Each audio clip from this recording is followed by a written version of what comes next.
well, let's call the Board of Commissioners meeting to order here at 10 o'clock. All those who are able, please rise for the Pledge of Allegiance. I pledge allegiance to the flag of the United States of America and to the republic for which it stands, one nation, under God, indivisible, with liberty and justice for all. All right, do we have any public for comment for items not appearing on today's agenda? Right now, I think everybody in the audience was planning on speaking, so we'll move on. Any additions to the agenda? No? All right.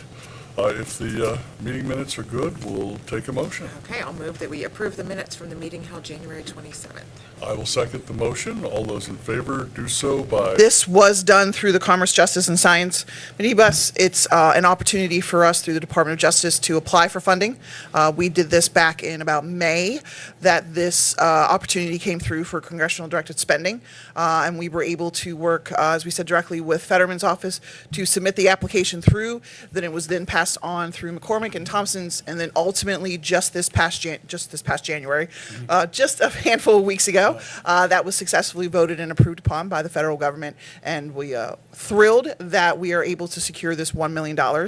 This project is about a $4.5 million project that will be coming to Center County. So I'm going to have Norm just kind of talk a little bit about the radio project, and then I'll finish up with some additional details. Great. Well, thanks again, Natalie, and thanks for all your hard work on getting this across the finish line. These are the emergency service radios, the portables and mobiles that provide the critical communications in the connection between emergency services and in the field and our 911 center during emergencies. There's approximately 1,031 portable radios on the system and 331 mobiles on the system when we submitted the grant. So these would be the fire, EMS, and police portables and mobile radios. That is a lot of radios, and So- they're very I expensive. think what's really important is when Center County had the opportunity to actively pursue this congressional directed spending, we worked obviously with our 911 center, who is active in the radio committee and knows the needs that we have in this community. So we kind of jumped on the opportunity to apply for this funding, kind of on behalf of all of our partners in the community. So the $1 million is really just the starting point of what this project's going to bring to Center County. It will require millions more in terms of whether that's local funding, municipality, further state funding that we're able to secure, or federal funding. This is really one of those moments where this $1 million hopefully gets to kick off further funding opportunities that our community will benefit from every day and every minute of every day in our community. So it was critical for us to announce that we received this funding because, again, this really kind of kickstarts what we see as necessary for the rest of the funding to be further secured in our community. So again, we really thank the opportunity from Senator Fetterman, Senator McCormick's office, as well as Congressman Thompson, to really see the value and benefit of bringing that funding to our community to support our emergency responders. Great. Thank you, Natalie. We'd also like to recognize Elliot here from Senator Fetterman's office. As Natalie was mentioning, this was a team effort by county emergency responders and our federal legislators. The federal legislators and county government are not obligated to provide radios to our emergency responders. The county is mandated to do 52 different things, and direct support for radios for emergency response is not one of them. However, our municipalities are, at least theoretically, on the hook for this. So we would appreciate support from our state senators, and looking at you, Mihai, and also our state representatives to help make up the remaining $3.5 million. It's my understanding at this point that some of these older radios, they're now getting parts off of eBay. They're using duct tape and rubber bands to hold them together. And the cost of roughly 1,400 radios, if we take the 1,031 and then the 331, it comes to quite a chunk of change. So I want to remind citizens at home, buy your memberships to the ambulance services, support your local fire company when they're doing fundraisers, and of course, chat with your borough and township representatives about some additional support for your local law enforcement departments, because they all need radios, and all of us rely on them.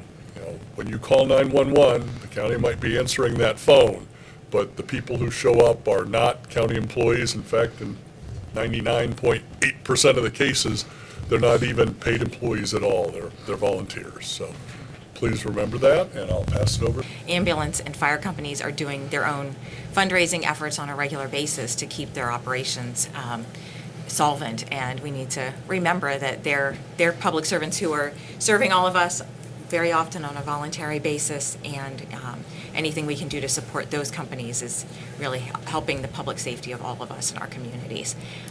So really grateful for this funding to kickstart this effort, and we'll encourage the state to look at what their resources are to help us a little bit more, and municipalities will probably need to dig into their own pockets a bit as well. Yeah, I think with the leadership that occurs with the radio committee, as I just keep pointing to Norm, it's an opportunity, right, for us to work closely with them as our partners. I think obviously the county has shown efforts to be a partner on grant applications.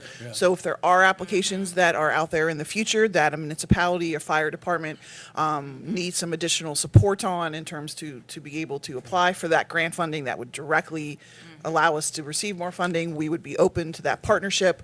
We want to kind of be that.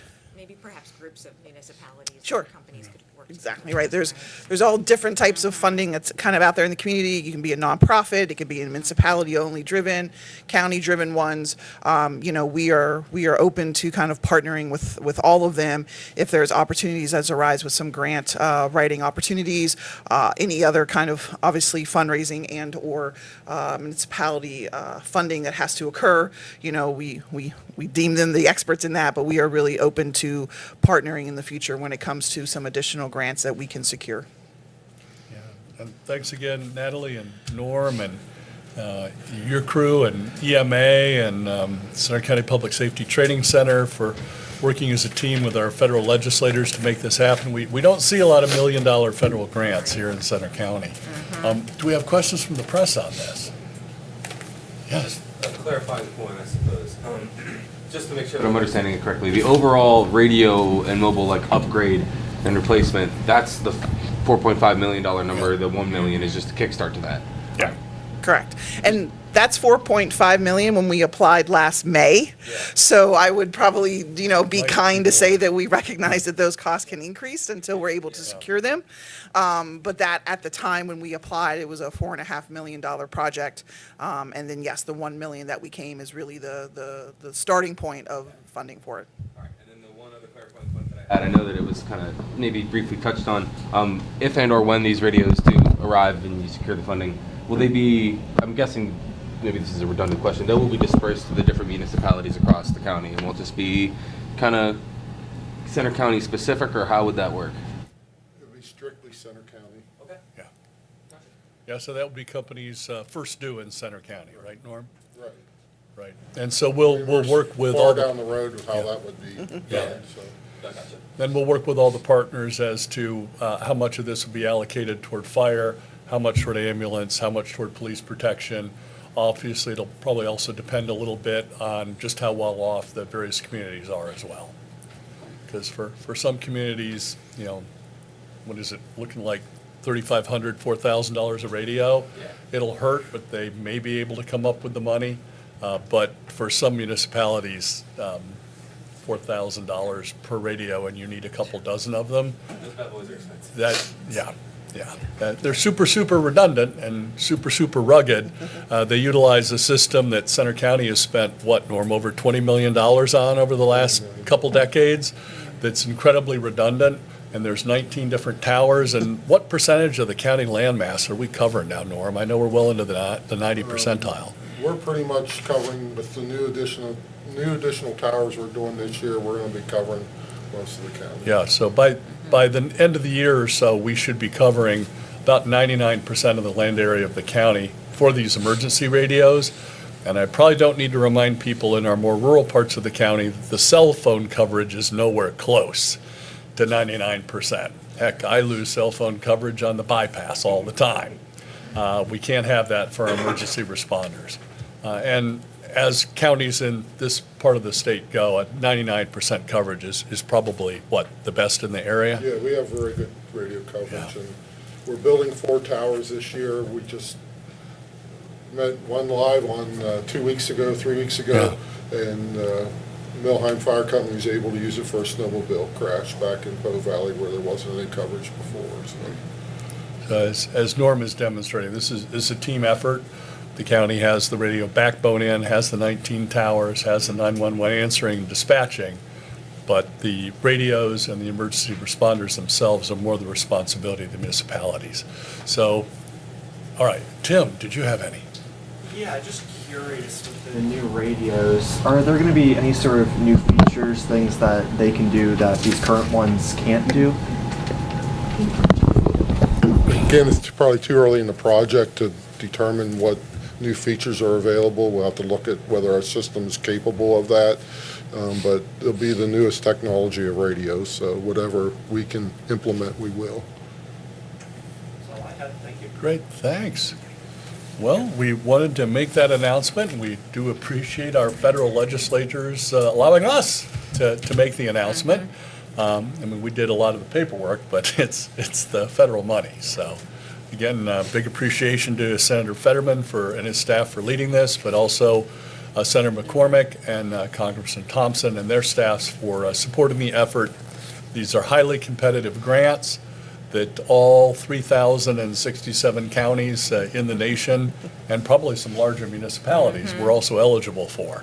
So we appreciate the fact that here in Center County, we do have a down payment on what it'll cost to upgrade our radios here over the next few years before we can't get parts on eBay and when duct tape and rubber bands don't work anymore. So thank you so much, Natalie you. and Norm. Appreciate it. Thank you. Thanks.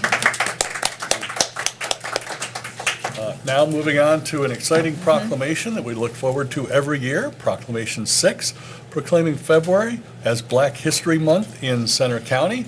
And Leslie and her entire crew, are you all coming up? Yeah, we have 4 seats. Yeah, we have 4 seats, so everybody come on up. You're not coming up, Joe? You can. Come on, Joe. Yeah. There's room at the table. Yeah, there's room at the table. Joe, join us. Your mouth of God is better. So Leslie, I'll let you introduce your crew here. Oh, well, thank you. Commissioners, good morning. Center Morning. County, I have Gary Abdullah, and I have Joe Dumas, and I have Charles Dumas joining with me this morning to receive your wonderful proclamation and to offer some brief remarks. We had some students coming, but they apparently were having some difficulties with the Uber this morning who wouldn't find the building. Oh, gosh, we're on Google Maps, I'm sure of it. it. Believe me, I was running outside Yeah. the street, but they weren't. All right. Oh, my goodness. Well, go right ahead and talk about all the different items you want to talk I about. was about to say, I thought you were going to read the proclamation first, but I can. Oh, well, we could, sure. All right, I'll read the first half, you read the second half? Sounds good. Okay, so proclamation number 6 of 2026, whereas the United States government officially recognizes Black History Month as an annual celebration in February since 1976, so this is the 50th year, isn't it? Ooh. Black History Month fosters awareness, education, and celebration of the many achievements and vital contributions made by African Americans to our economic, cultural, spiritual, and political development. And whereas the origin of Black History Month dates back to 1915 when Carter G. Woodson founded the organization known as the Association for the Study of African American Life and History. And whereas the observance of Black History Month calls our attention to the moral imperative for global dignity, to acknowledge the important contributions of African Americans in shaping our nation's history, and pays tribute to the generational struggle through systemic racism to create a more equitable future for Black people, and third whereas. Okay. Whereas the national theme for 2026 is A Century of Black Commemorations, marking the 100th anniversary of Black History Month and focusing on the significance and impact of these annual celebrations on understanding Black life and history. This theme encourages reflection on how commemorations have evolved and transformed the national narrative of Black experience in the United States. And whereas we recognize and commend the invaluable contributions of African Americans that have shaped our community of Center County, we honor local individuals, scholars, teachers, business people, community leaders, and contributors who have enriched the quality of our lives and continue to move us toward freedom, fairness, justice, and equity. And whereas Center County endeavors working toward becoming an inclusive, welcoming, and engaging community where diversity is honored and celebrated throughout Pennsylvania. Now therefore be it resolved that the Center County Board of Commissioners does hereby proclaim February 2026 as Black History Month in Center County and encourages all community members to continue to support, uphold, and celebrate the legacy of Black Americans, their power and perseverance and exemplary achievements all year, and to join us for local celebrations across the Center region, adopting this on the third day of February 2026. Great, thanks, Amber. Well, thanks, Leslie. We'll hand it back over to you and let Yes. you make your presentations. It is, I'm very grateful, first of all, for you taking the opportunity to acknowledge Black History Month formally. As I mentioned before, on campus, I serve as the Director for Adult Learner Programs at Penn State, and I'm so excited that Elliot is here with us today, because he is a Penn State alum. Yes. So I'm excited for that moment. And as you mentioned in your remarks for the proclamation, it is the 100th anniversary of celebrating and recognizing Black History Month annually. In 1926, Carter G. Woodson had Negro History Week in accordance, and those efforts developed lessons and encouraged teaching of Black history, and it evolved to a month-long observance thanks to Kent State in 1970. The official recognition of Black History Month was given to us by President Gerald Ford in 1976, who urged the nation to honor our accomplishments as Black people. The Civil Rights Act of 1964 ended legal segregation in public spaces, it banned employment discrimination, and it marked a transformative moment in the struggles for racial equity and civil rights for the United States. President Lyndon B. Johnson signed the Voting Rights Act, outlawing discriminatory voting practices and expanding protections that secured the rights for Black Americans to vote. So education still continues a vital role in advancing our rights and protecting us under the law and making these proclamations an urgent and necessary for us locally. We just held the annual week for Dr. Martin Luther King and our 51st banquet. Thank you for attending. To the Center region to continue to proclaim and educate and celebrate our rich contributions of those serving locally in our communications. You'll hear later from other award-winning folks who have also joined me in the ranks of humanitarian locally, and hear about their rich contributions, those serving in our community and upholding these traditions. Voter engagement and economic justice are still our priorities, and decades of presidential support until now have advanced these initiatives and sparked celebrations. You all might recall movies like Hidden Figures in 2016 that revealed 3 brilliant African American women who were mathematicians, who actually were the human computers for NASA's space mission. Had we not had even that movie in 2016, we would never have known the contributions of those Black women who served as computers for NASA. And how long ago was that for putting a man on the moon? Right. We have Barack Obama we get to celebrate as our 44th president.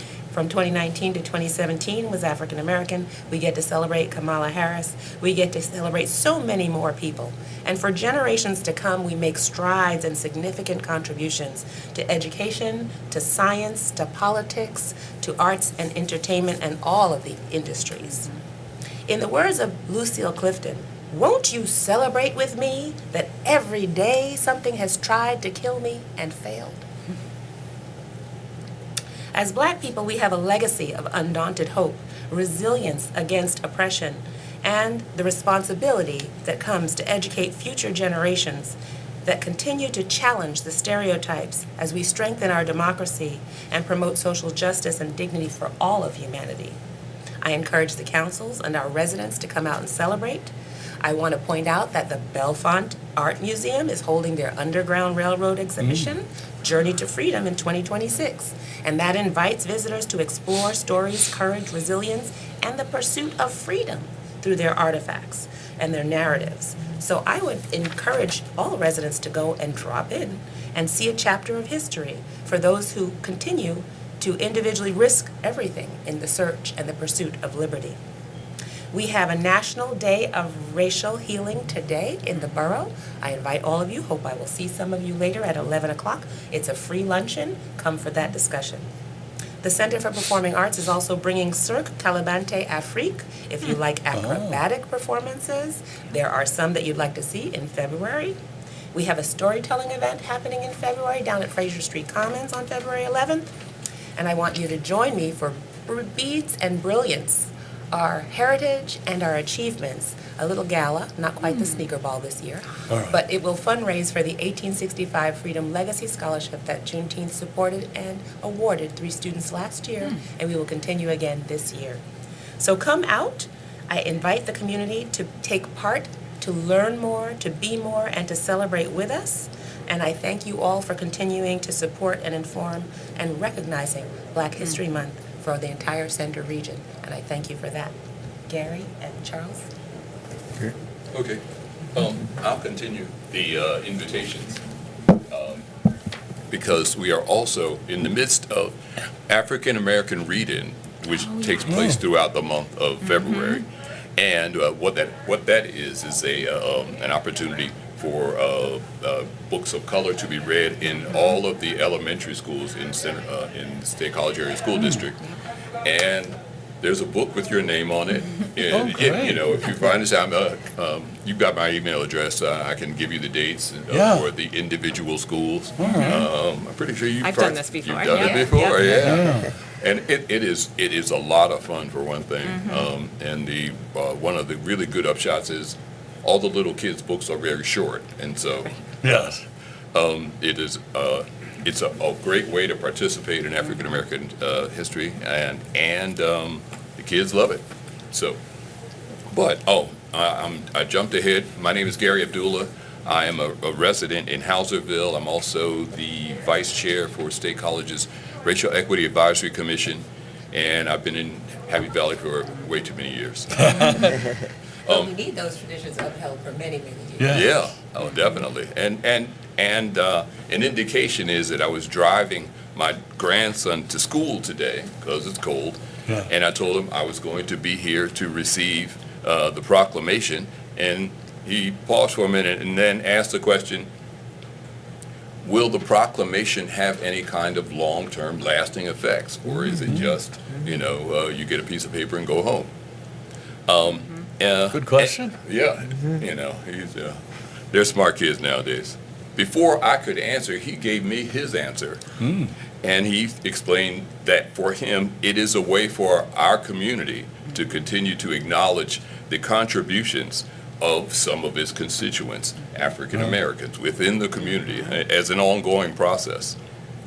And we've referred to it a couple of times, the atmosphere and the embrace of themes like diversity and equity and inclusion have kind of waxed and waned, I guess, in society as a whole, in our nation as a whole. And so it is very important and very much appreciated that the commission continues with this.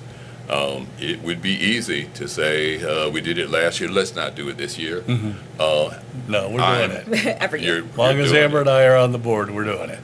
I'm thrilled to be here, and I'm thrilled that you are doing it. Beyond reflecting on past accomplishments and activities, I think it's important to look at ideas and innovations for future collaborations, future activities. One of the things that I've been working on behind the scenes kind of diligently is the idea that already within our community, we have a number of activities that are multiculturally focused that would draw people to the center region, if you can come here for a football game and use Happy Valley as a really nice getaway, Yeah, I think you would really, really enjoy coming here for Juneteenth sure. for that same Yeah. kind of getaway, and the weather's a little warmer. I was gonna say, Yeah, a little nicer in June.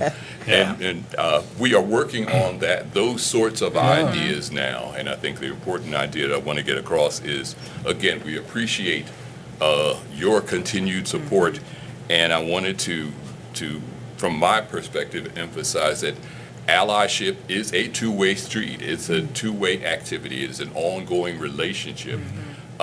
And we have, as a community, contributed and supported in the past, and we're looking for new and exciting ways to do it in the future. Great. Well, always enjoy hearing you speak, Gary, and very, very well said.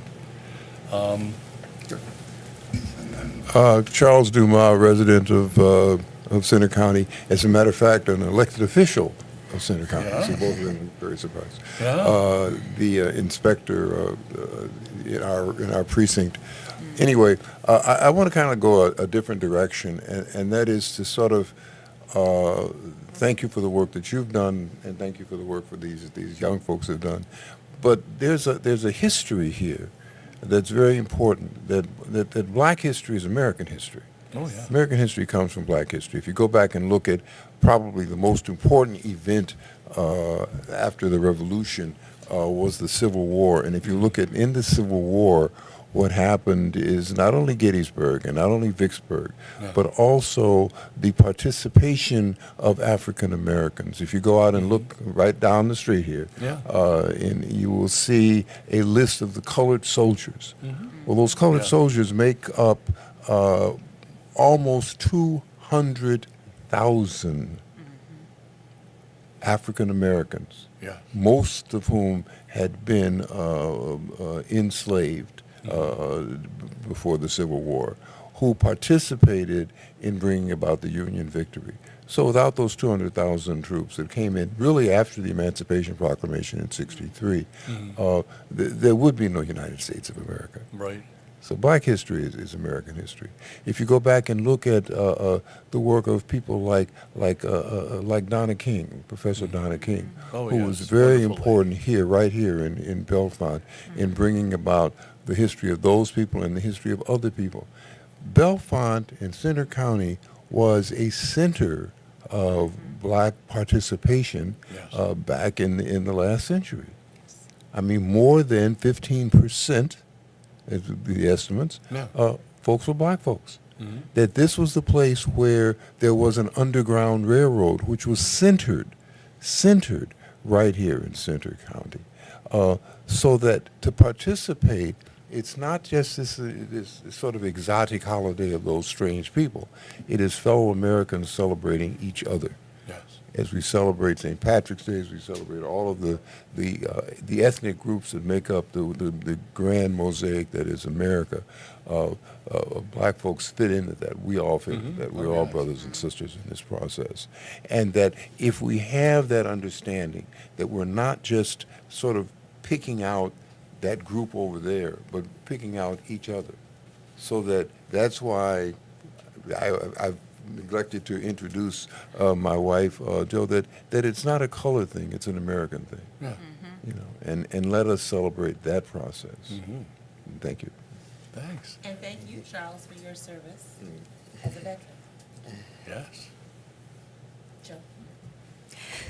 All right. As a primarily Irish American resident of Center County, I just want to express my gratitude to the writers and historians who drafted this proclamation and to the commissioners for passing this proclamation. It's so important to our American history to understand that those principles 250 years ago articulated in the Declaration of Independence for freedom, equality, and justice, as Nicole Hannah-Jones said in her New York Times piece celebrating the 400th anniversary of the first Africans to come here and become resident in North America.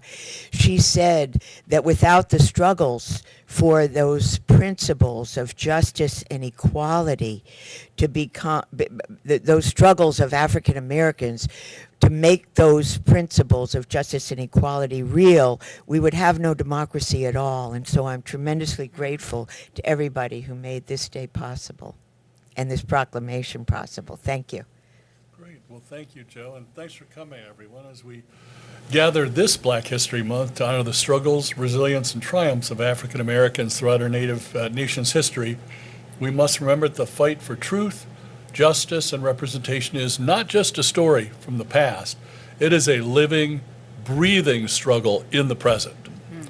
Black History Month was born out of the need to correct the historical record and to make visible the contributions and experiences of Black people that have all too often been ignored or even erased.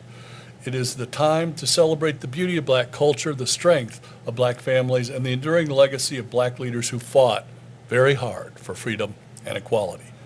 Yet this year, as we reflect on that legacy, we are confronted with the reminders that history can still be contested, suppressed, or reshaped in ways that diminish the fullness of our shared American history. In Philadelphia's Independence National Historical Park, a place where we teach the values of liberty and justice, exhibits that acknowledge the lives of 9 people enslaved at the president's house were dismantled earlier this month following a federal directive. These panels, developed through years of scholarship and community collaboration, brought to life the hard truths of America's founding and the central role of slavery in that history. Their removal has sparked legal challenges and widespread concern that efforts to sanitize the past threaten our ability to understand our collective history. History cannot be reduced to only what is comfortable or uplifting. To truly honor the ideals we cherish, we must confront every aspect of our past, including the parts that reveal injustice and pain. The erasure of exhibits that teach about slavery are not just an attack on history, it is an attempt to diminish the voices of those who lived through its horrors and to obscure the legacy of resilience that followed. At the same time, this month has seen alarming developments regarding press freedoms, another pillar of democracy that is essential to preserving truth. Journalist Don Lemon and others were recently arrested and charged, following their coverage of a protest. Their detention has drawn sharp criticism from press freedom advocates who warn that using federal civil rights charges against journalists sets a dangerous precedent for free expression and the public's right to know. Black History Month teaches us that democracy is strengthened when voices that have been marginalized are heard, not silenced. From Frederick Douglass's fearless oratory, the Commissioner Concepcion. Thank you, Commissioner Higgins, for those comments. It's timely and urgent, considerations for us to be thinking about, and the events just of the past couple weeks in this country are sobering and really bring to the forefront this need to reflect on the things that we reflect on in Black History Month. People who have put themselves on the line, often in really dangerous situations, to fight for justice and equity, for Black Americans and for all Americans, because as Ms. DeMoss was saying, the fight for equity for Black Americans is a fight for democracy for all Americans. None of us are free unless all of us are free, and Yes. that, the liberty of, you cannot have liberty for some and not for all. That does not, then we are all diminished in that respect. I'm really concerned about some of the efforts really over the past year to diminish reflections of Black history in our national parks. I actually had the experience last spring of being able to visit the Reconstruction Era National Park down in South Carolina. And I would recommend that to anyone. I hope that the displays there continue to be there in the form that they have been. But this park in South Carolina is based around the Gullah culture in South Carolina and reflects many of the different events that occurred in those areas. And that was someplace that Martin Luther King Jr. Visited in order to study and as a retreat center down in in some of the buildings down in that area. And it was also one of the first, that area holds one of the first African American day and residential schools. It was established during the Civil War for the children of freed enslaved people who, when at the course of the Civil War, as people who were fighting on the Confederate side were leaving those islands and those areas in South Carolina, the enslaved individuals were left behind, and in that context of freedom, were able to establish schools. That was one of the first things they decided to do, was to establish a school that provided day and residential learning, and brought students from all over that region, and they brought teachers from numerous different areas in the country, actually, who came and taught there, and it became a center of scholarship. So I would recommend to anyone to, when you have opportunities to visit any of our national parks that reflect this history, it's really enlightening and inspiring to do so. So I really would urge everyone to be vigilant in paying attention to what's happening at the federal level in terms of how reflections of our history are being portrayed in our national parks and our museums, and because these are really crucial for carrying on memory, and the memory of the past is so important for future generations.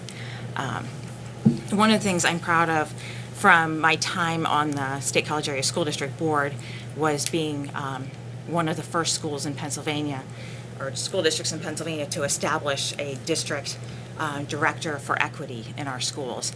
And that position has grown since then. There's several individuals who work in that office, and that was really crucial in terms of being able to look at our curriculum and making sure that our curriculum reflected broad experiences of all Americans and a more well-rounded perspective, I think. And so, I think being able to ensure that when we're covering history and society in our schools, that we're really being inclusive, does a service for all of our kids. So, and I think, as Ms. Dumas mentioned, the history of Black Americans in the United States and prior goes back to before the time of the Mayflower. So there were Black Americans here before the Mayflower landed. So it's really, we're talking about a span of over 400 years at this point. So thank you very much for all of your comments. Yes, Charles. Commissioner Concepcion, to follow up on your excellent comments about color culture, there's a film called Daughters of the Dust by Oh, yes. that is specifically talking about a fictitious moment, but one that's drawn from history, about the time that some of the girls decided to move into the mainland. It's an excellent film. It's probably one of the best films I've ever seen. So it's called I will Daughters look of the for that. Dust, Julie Dash. Thank you. Juliet. Great, thank you, Charles. Do we have any questions from the press? No? Well, thanks, Commissioner Concepcion. That was Children of the Daughters Dust. of the Daughters. Dust. Daughters. Daughters. Daughters of the Dust. Okay. So I think we're ready to pass the proclamation. Okay. I will move that we adopt Proclamation 6 of 2026 proclaiming February 2026 as Black History Month in Center County. I will second the motion. All those in favor of passing Proclamation number 6, proclaiming February 26th as Black History Month in Center County, do so by saying aye. Aye. Aye. Opposed, nay. Motion carries. Come on up, and JJ will get some photos for us. Shift everything over, and at least a couple of you would center toward Bellefonte, but I think somebody needs to go over toward State College here. There we go. There we go. Are we just about centered between the flags, JJ? Yes, could I get y'all to maybe, what do you call it, flanco? So can I get you Oh. on that side? Oh, okay, one commissioner on each side, since we're, And then now if y'all there's an can even move number. over just A a little touch. bit more towards, say, Ferguson or something. Yeah. All right, everybody say Black History. Black Black history. That's, American there we go. Yes. American Yeah. history. One more time, say American history. American history. Excellent. Thanks. Thank you. How about living history? Yes, Thank you. Amber and I will be at the event. And I will, I'll send it to you. Okay, would you like to share your comments this afternoon? Oh, yeah, yeah. Sure, yeah. Bring them more, All share right. with us. All right. Thanks again. Well, thank you, Charles. Thank you, Joe. Yeah, See you later. see ya.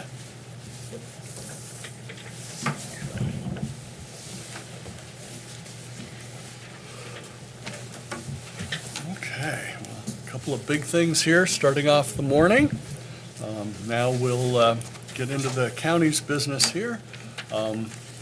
Once people clear away, we will have Jen from our Tax Claim and Collections Department with a contract with yet another software vendor with a cute name. I think this one is called Gimme 5. Yeah.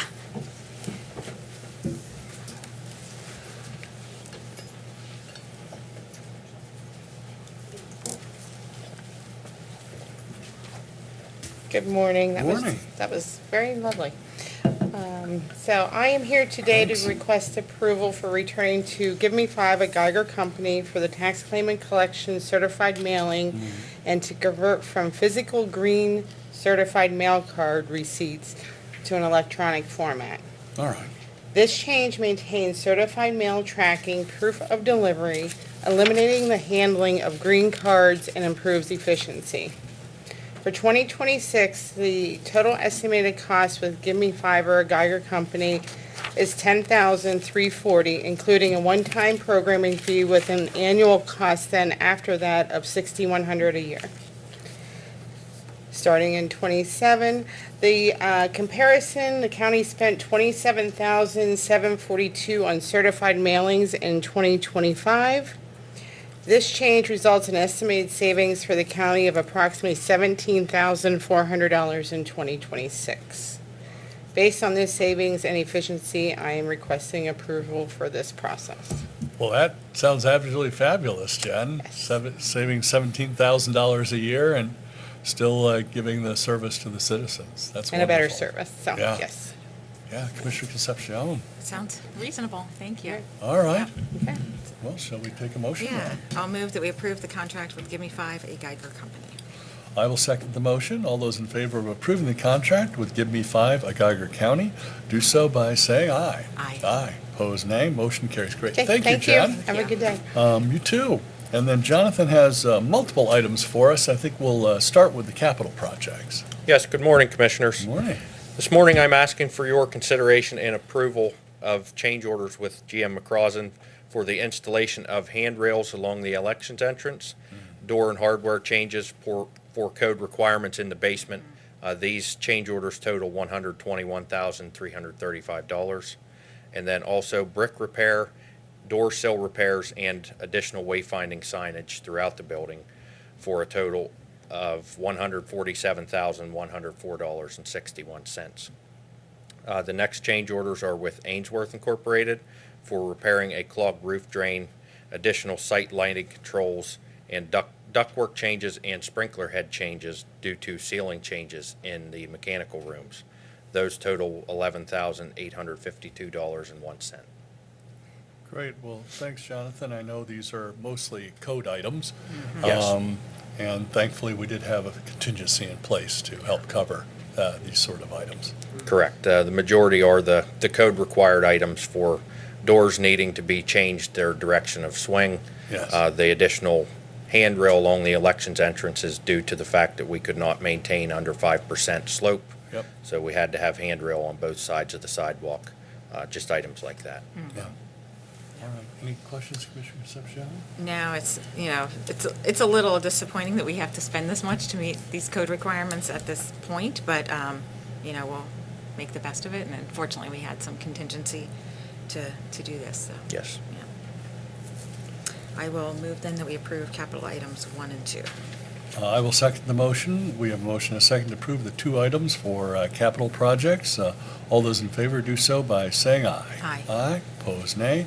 Motion carries. And then, Jonathan, you have a facilities management item for us. Yes. Next, I'm asking for your consideration and approval of a Sourcewell contract with Dotterer Equipment to purchase a Kubota MX 5400 tractor with a front-end loader. This tractor will be used mainly for snow removal this time of year, and then in the summer months, it will be used to pull a large lawnmower to mow the correctional facility, cutting down on man hours and use of other equipment. So that purchase is in total $48,461.02. Great. Well, that sounds like a good purchase, Jonathan. I know you were considering buying a couple other pieces of equipment that might have totaled more than this. And Yes, so this will take the place of the one skid steer and forklift that we were proposing. It will be a combination use equipment as it can lift the total amount that the forklift was going to, Yes. as well as be used all year round for snow removal and for lawn mowing purposes. Great, well, that sounds wonderful. Yeah, Commissioner it sounds like Concepcion? it's an efficient decision then. Yes. Because it'll allow you to do some things that we've been having to pay vendors to do as well, right? Yes. I'll move then we approve the contract with Daughter Equipment Incorporated. I will second the motion. All those in favor of approving the contract with Daughter Equipment, do so by saying aye. Aye. Aye, opposed, nay.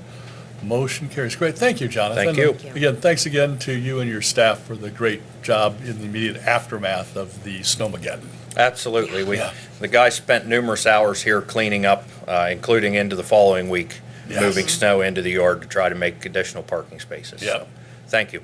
You're welcome. And then we have a couple of items for our Emergency Management Agency, and here's Joda, and thanks again with your help for that federal grant, too.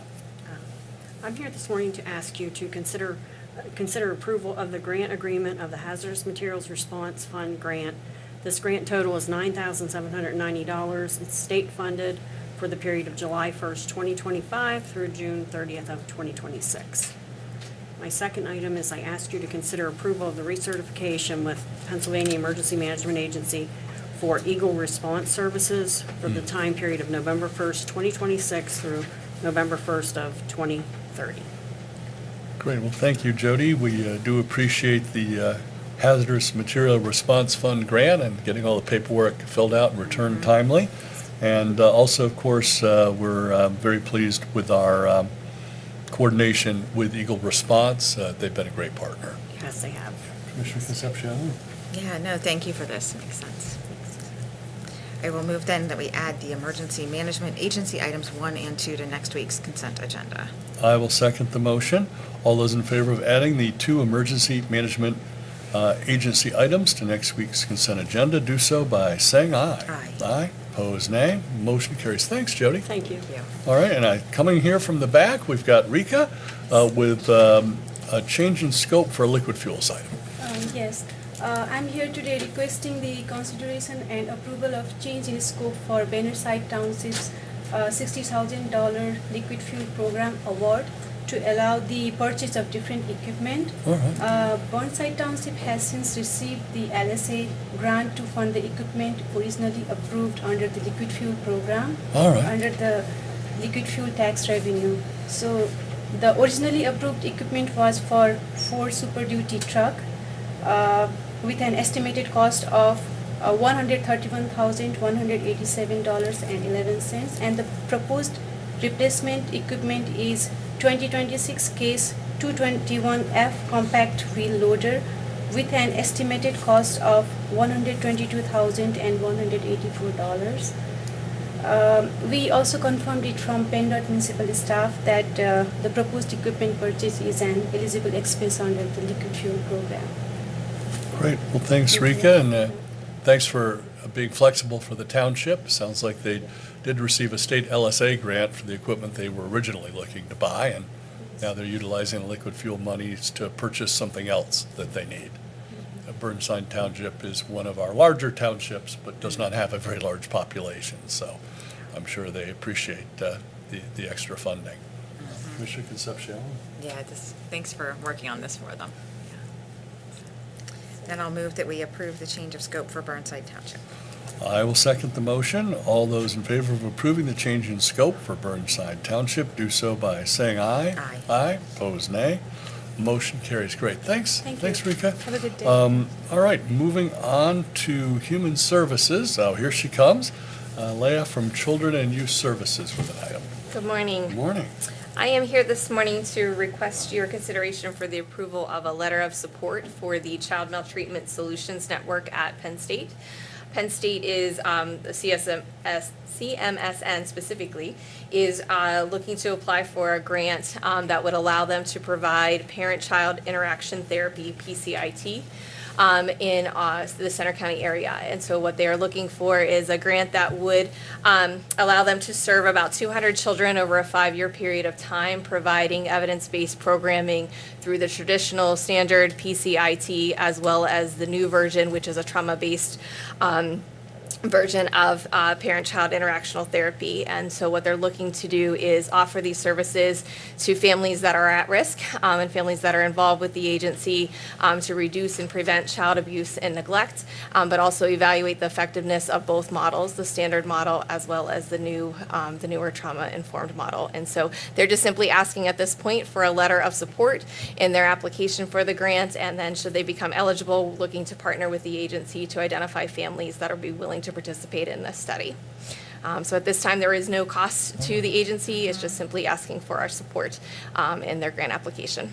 Well, I believe we're happy to give it. There's a number of different initiatives where the county and Penn State work together, and both groups benefit. In this case, hopefully, maybe some of those students might like to work for children and youth That would be departments lovely. across the Commonwealth, and so Yeah. that would be, as you said, that'd be lovely.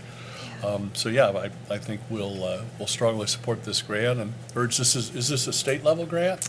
No, this is a national grant, so it is a very competitive Here we grant. So they Elliot? are Take definitely a note.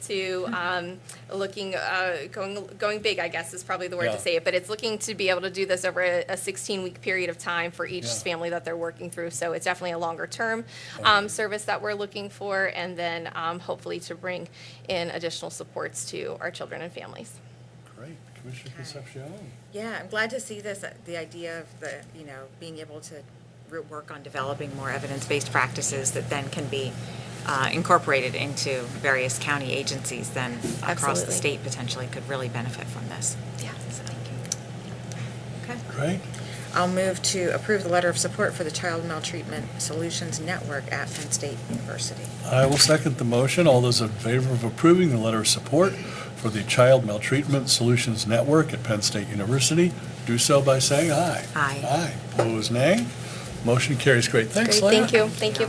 We have a fairly short consent agenda today. I will move that we approve this week's consent agenda. I will second the motion. All those in favor of approving this week's consent agenda, do so by saying aye. Aye. Aye. Opposed, nay.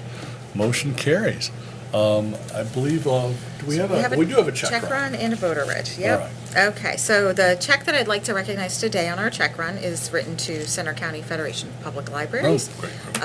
We're always happy as a county to be able to support the libraries throughout our county, and this funding is really crucial for their operations. So I will move that we approve the check run dated January 30th, 2026. I will second the motion. All those in favor of approving the check run dated January 30th, do so by saying aye. Aye. Aye. Opposed, nay. Motion carries.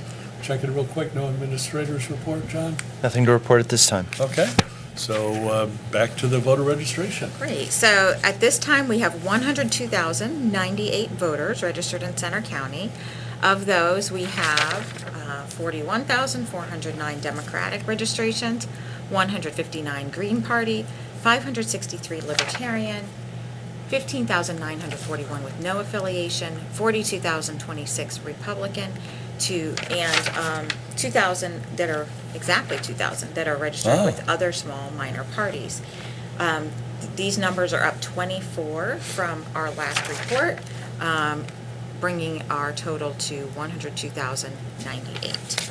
Our precinct of the week is Precinct 30 in State College. We have 697 registered voters in Precinct 30.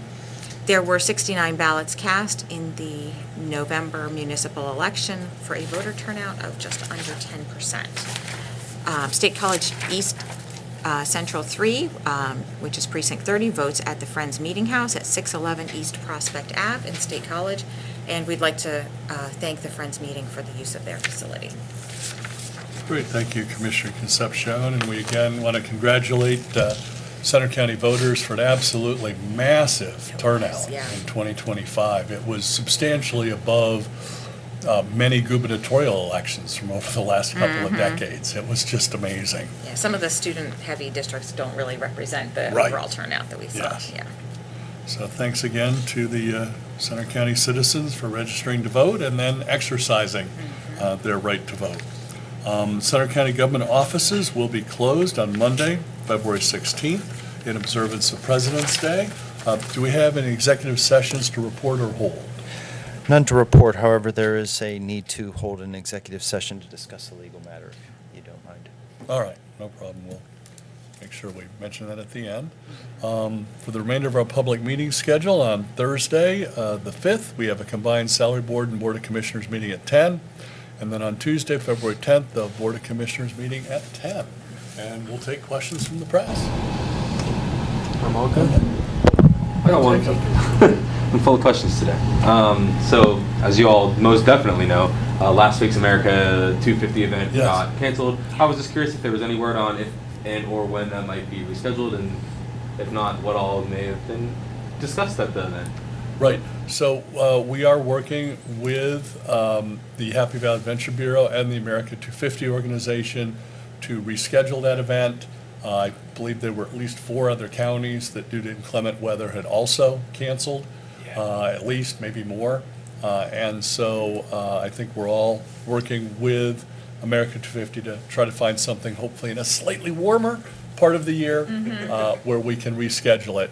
But I believe the event was, I think we were going to officially receive our America 250 flag, and we were going to talk about kicking off the celebration for the 250th anniversary of the country. Did I get that right, JJ? Okay, all right, I got a thumbs up. Anything else? That's all I had. Great. Well, thanks again, everybody, for tuning in, and I believe we need to enter into executive session, right? I will move we enter into executive session at 11 o'clock. All right, I will second the motion. All those in favor of entering into executive session at 11 o'clock, do so by saying aye. Aye. Aye. Opposed, nay. Motion carries. We are in executive session, and that's next door, John? Yes, sir.